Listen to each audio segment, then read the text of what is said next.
Picture this scenario, because it is a financial catastrophe we have all witnessed, likely without realizing we were watching an intelligent, educated person systematically destroy their own retirement through a series of perfectly logical decisions that were completely irrational. Your neighbor Tom retires at 67. He's a smart guy. He was an engineer for 40 years. He's analytical, detail-oriented, methodical. He saved diligently. He has $800,000 in his 401k. He has a pension that pays $2,400 a month. He owns his house outright. On paper, he's set. He's done everything right. He followed all the rules. He should be fine for the rest of his life. 6 months into retirement, the stock market drops 15%. Tom watches his $800,000 portfolio shrink to $680,000 in a matter of weeks. He's never experienced this while actively working because he never paid attention to the daily fluctuations. But now he's watching. He's checking his account every single day. He sees the numbers going down and he panics. His brain starts running calculations. I'm losing $400 a day. That's $12,000 a month. That's $144,000 a year. At this rate, I'll be broke in 5 years. He can't sleep. He's anxious. He's stressed. So he does what feels logical in the moment. He calls his financial advisor and says, "Sell everything. Move it all to cash. I can't afford to lose any more." His advisor tries to talk him out of it. She explains that market downturns are normal, that historically the market always recovers, that selling at the bottom locks in losses and eliminates the chance to recover. But Tom doesn't care. He wants the bleeding to stop. So he sells all of it. $680,000 moves to cash in a money market account earning 0.5% interest. 3 months later, the market rebounds. It climbs back to where it was before the drop. Then it keeps climbing. Over the next 2 years, the market goes up 35%. If Tom had stayed invested, his $680,000 would now be worth $918,000. But he's in cash. His $680,000 is now worth $687,000 after 2 years of 0.5% interest. He lost $231,000, not because the market crashed, but because he made an emotional decision in a moment of fear and locked in his losses permanently. Tom is a smart guy. He understands math. He understands logic. But he just made one of the worst financial decisions of his life because his brain, which is excellent at engineering problems, is absolutely terrible at managing money when emotions are involved. This is the reality of behavioral finance in retirement. Smart people, people with advanced degrees, people who made excellent financial decisions their entire careers, suddenly start making catastrophic mistakes the moment they retire. Not because they get dumb, not because they lose their analytical abilities, but because retirement fundamentally changes the psychological relationship you have with money in ways that make rational decision-making nearly impossible. My name is John, and I spent way too much time studying behavioral economics, the psychology of financial decision-making, and why intelligent people consistently make irrational choices with their money, especially in retirement. If you are someone who's approaching retirement or already retired, or if you're watching someone you know make baffling financial decisions that seem completely out of character, or if you've ever wondered why smart people do such stupid things with money, make sure to hit that subscribe button and give this video a thumbs up. Because today, we're not talking about investment strategies or portfolio allocation. We're talking about the psychological traps that destroy retirements, why your brain betrays you when it comes to money after you stop working, and how to protect yourself from making the same mistakes that wipe out millions of retirees every single year. Here's the fundamental problem with the human brain when it comes to retirement finances. We are not logical creatures. We are emotional creatures who occasionally use logic to justify our emotional decisions. This works fine in many areas of life, but when it comes to managing a portfolio that needs to last 30 years while you're withdrawing from it, while market volatility is happening, while inflation is eroding purchasing power, while unexpected expenses emerge, emotional decision-making is absolutely catastrophic. Let me walk you through the 5 major behavioral finance traps that destroy retirements, why smart people fall into them despite knowing better, and what you can actually do to protect yourself.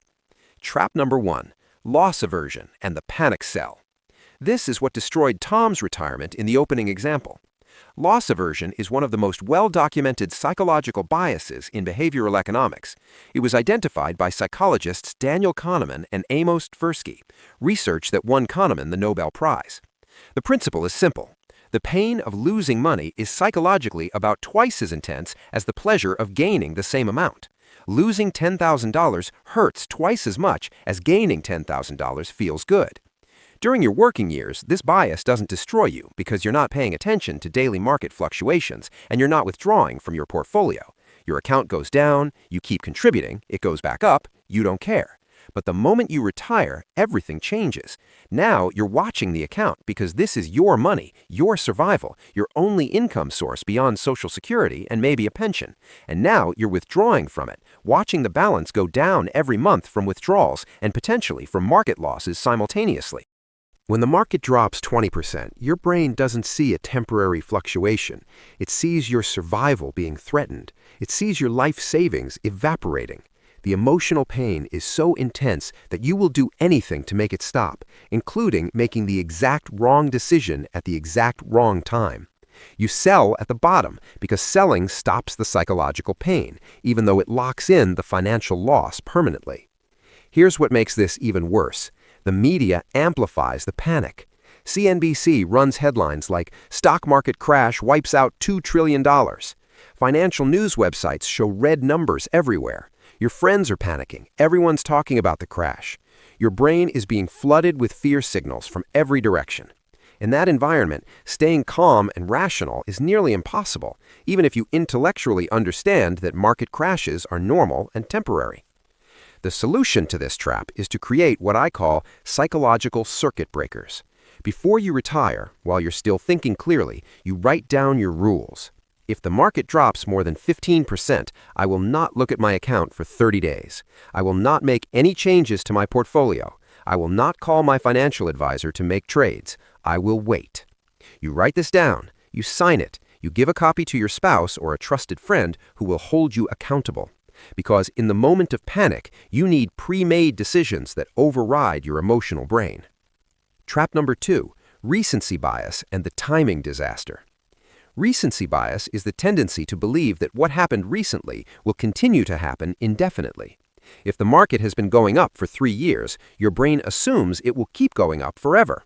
If the market just crashed, your brain assumes it will keep crashing forever. This is how smart people buy high and sell low, the exact opposite of what they should be doing. I saw this play out in 2021 during the meme stock craze. Retirees, people in their 60s and 70s, were dumping their diversified portfolios to buy GameStop and AMC because everyone's making money on these stocks. They saw the headlines. They saw their neighbor's kid make $50,000 in 2 weeks. Their recency bias told them that this was the new normal, that the old rules didn't apply anymore, that they were missing out on easy money. Then the crash came. GameStop went from $350 to $40. AMC collapsed. These retirees lost hundreds of thousands of dollars chasing returns in assets they didn't understand because their brain extrapolated recent performance into the future indefinitely. The same thing happened in reverse in March 2020 when COVID crashed the market. Retirees who had been through market crashes before, who knew intellectually that markets recover, sold everything because the recent trend was down and their brain told them it would go down forever. They missed one of the fastest market recoveries in history. Recency bias makes you a perpetual market timer, always buying at tops and selling at bottoms, always reacting to what just happened instead of planning for what's likely to happen based on long-term historical patterns. The way to combat recency bias is to zoom out. Don't look at your portfolio daily or weekly. Look at it quarterly or annually. When you zoom out, you see that market volatility is noise and the long-term trend is upward. You stop reacting to recent events and start making decisions based on decades of data. Trap number 3, mental accounting and the spending explosion. Mental accounting is the tendency to treat money differently based on where it comes from or where it's allocated, even though money is fungible. This trap destroys retirees in a different way than the first two. It doesn't make them sell their investments, it makes them spend too much. Here's how it works. You retire with $800,000 in your 401k. You know you should withdraw 4% per year, which is $32,000, to make it last 30 years. But then you get a $15,000 tax refund. Your brain doesn't add that $15,000 to your annual budget and stay disciplined. Your brain puts that money in a different mental bucket labeled bonus money or found money. And bonus money doesn't have the same spending rules as regular money. You spend it on a vacation, a new car, home renovations, things you would never spend your 401k withdrawal on. Or you sell your house and downsize, walking away with $200,000 in equity. That money should be added to your retirement savings, extending your financial security by years. But your brain doesn't see it that way. Your brain sees it as house money, separate from retirement money. So you spend $80,000 remodeling the new, smaller house, $50,000 on a new car, $30,000 on gifts to your kids, and suddenly $160,000 is gone and you have no idea where it went. Mental accounting makes you irrational about money because you apply different rules to different buckets, even though it's all the same money and it all has to last you the rest of your life. The way to fix this is brutal honesty. All money goes into one bucket, money I need to survive until I die. It doesn't matter if it came from your 401k, a tax refund, an inheritance, or the sale of your house. It's all survival money, and it all gets treated with the same discipline. Trap number 4. Overconfidence bias and the DIY disaster. This trap gets successful professionals more than anyone else. If you were successful in your career, if you were good at what you did, if people respected your expertise, your brain tells you that you're generally competent and smart. And if you're generally competent and smart, surely you can manage your own investments in retirement, right? You don't need to pay some financial advisor 1% of your assets. You can do this yourself. This is how doctors, lawyers, engineers, and executives end up with catastrophically bad portfolios. They're smart in their field, so they assume their intelligence transfers to investing. It doesn't. Investing, especially in retirement, when sequence of returns risk matters enormously, is a specialized skill. Being a great surgeon doesn't make you a great investor, any more than being a great investor makes you a great surgeon. I watched a retired dentist manage his own $1.2 million portfolio. He was confident, he read financial news, he understood the basics, but he made every classic mistake. He held too much cash because he was afraid of volatility, which meant inflation destroyed his purchasing power. He bought individual stocks based on news articles instead of diversifying. He traded too frequently, generating taxes and fees. He ignored asset location, keeping dividend stocks in taxable accounts and bonds in his Roth IRA, the exact opposite of what's tax efficient. Over 10 years, his $1.2 million grew to $1.4 million, a 16.6% total return. If he had simply put it in a target date retirement fund and never touched it, he would have had $2.1 million, a 75% return. His overconfidence cost him $700,000. He's a smart guy. He just didn't know what he didn't know. The solution is intellectual humility. Acknowledge that investing is complex, that retirement withdrawal strategies are nuanced, that tax optimization matters enormously, and that paying a competent fiduciary advisor 1% of assets to avoid catastrophic mistakes is the best money you'll ever spend. Trap number 5. Anchoring bias and the lifestyle lock-in. Anchoring bias is when you fixate on a specific number or reference point and make decisions based on that anchor even when it's irrelevant. In retirement, the most dangerous anchor is your pre-retirement income. Let's say you made $150,000 a year before retirement. That's your anchor. That's what you're used to. That's what your lifestyle requires. So when you retire, even though all the financial planning rules say you should live on 70 to 80% of your pre-retirement income, your brain refuses to accept it.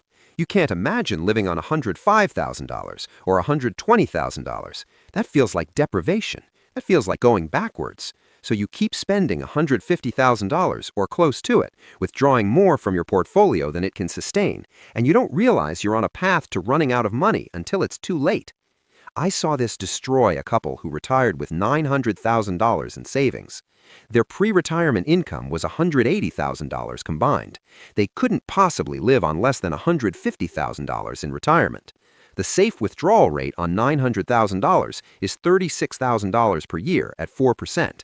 Add in Social Security of $45,000, and they should be living on $81,000 per year. But they were anchored to $150,000. They withdrew $105,000 from their portfolio every year to maintain their lifestyle. At that withdrawal rate, they depleted their entire portfolio in 8 years. At 75 years old, they had nothing left but Social Security. They had to sell their house, move in with their daughter, and completely restructure their lives. all because they couldn't let go of the anchor of their pre-retirement income. The way to break anchoring bias is to completely divorce your retirement lifestyle from your working years. You're not the same person anymore. You have different time commitments, different priorities, different needs. Your spending should be based on what your portfolio can sustainably provide, not what you used to make. That requires letting go of the anchor and building a new financial identity. Why this gets worse with age? Here's the brutal truth that nobody wants to talk about. All of these biases get worse as you age. Research in neuroscience shows that the prefrontal cortex, the part of your brain responsible for rational decision-making and impulse control, starts to decline in your 60s and 70s. Meanwhile, the emotional centers of the brain, the amygdala and limbic system, remain strong or even become more active. This means that as you age into your 70s and 80s, you become more emotional and less rational about money at the exact time when you can least afford to make mistakes. You become more susceptible to scams, more prone to panic selling, more likely to make impulsive decisions. This is why financial elder abuse is so common. It's not just that scammers target older people, it's that older brains are neurologically more vulnerable to emotional manipulation. The solution is to build in safeguards before you need them. In your 60s, while you're still sharp, you set up automatic systems, you establish rules, you give power of attorney to a trusted family member or advisor who can intervene if you start making irrational decisions. You accept that your future self will be more vulnerable, and you protect that future self now. The retirement financial plan that actually works. Given all of these psychological traps, what's the actual solution? How do you structure your retirement finances to protect yourself from your own brain? First, automate everything. Your withdrawals should be automatic and fixed. You set up a monthly transfer from your investment account to your checking account based on the 4% rule or whatever your safe withdrawal rate is. You don't manually decide each month how much to withdraw based on how you're feeling or what the market did. It's automatic and emotionless. Second, limit your exposure to financial news and market information. Check your portfolio quarterly, not daily. Cancel your CNBC subscription. Stop reading financial news websites. The more information you consume, the more emotional reactions you'll have, and the more likely you are to make mistakes. Third, work with a fiduciary financial advisor who understands behavioral finance. Their job isn't just to pick investments. Their job is to be the rational voice that stops you from making emotional mistakes. They talk you off the ledge when you want to panic sell. They stop you from chasing performance. They're worth every penny of their fee. Fourth, build in a fund money account that's separate from your core retirement portfolio. This account can be 5% of your total assets. You can do whatever you want with it. You can trade stocks, buy crypto, chase meme stocks. Getting the gambling impulse out of your system with money you can afford to lose protects the 95% that you can't afford to lose. Fifth, and this is critical, maintain social connections and cognitive engagement. Loneliness and boredom make all of these biases worse. When you're isolated and you have nothing to do all day except watch CNBC and check your portfolio, you make bad decisions. Stay socially engaged, intellectually challenged, and physically active. This isn't just health advice, it's financial advice. The hard truth is this: you are not as rational as you think you are. None of us are. We're all subject to these biases. The difference between people whose retirements succeed and people whose retirements fail often comes down to who acknowledged their irrational tendencies and built systems to protect themselves versus who assumed they could logic their way through emotional situations. You're going to be scared when the market crashes. You're going to be tempted to chase performance when something's going up. You're going to want to spend more than you should when you get a windfall. These are normal human reactions. The question is whether you have systems in place that prevent you from acting on those reactions. Build the systems now. Make the rules now. Protect your future self from the emotional decisions that destroy retirements. Thanks for watching The Penny Plan, and I'll see you in the next one.